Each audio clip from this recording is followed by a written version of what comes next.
Hormuz প্রণালীতে জাহাজ চলাচলে toll আদায়ের অনুমোদন ইরানের। বিশ্বের অন্যতম গুরুত্বপূর্ণ জ্বালানি করিডোর হরমুজ প্রণালী ব্যবহারের জন্য এখন থেকে বিদেশি জাহাজগুলোকে কর বা টোল দিতে হবে।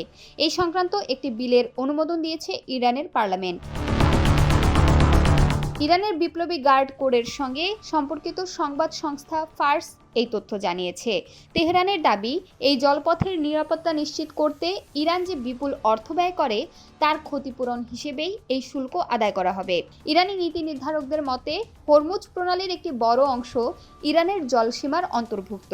এই অঞ্চলে সামুদ্রিক নিরাপত্তা বজায় রাখা এবং পরিবেশ দূষণ রোধে ইরানকে এককভাবে বড় দায়িত্ব পালন করতে হয়।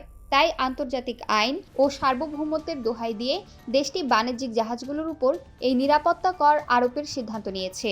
বিশ্বের মোট জ্বালানি তেলের প্রায় 1/3 এই সরু জলপথ দিয়ে পরিবাহিত হয়। সৌদি আরব, সংযুক্ত আরব আমিরাত, কুয়েত এবং ইরাকের মতো দেশগুলো এই প্রণালীর উপর সম্পূর্ণ নির্ভরশীল।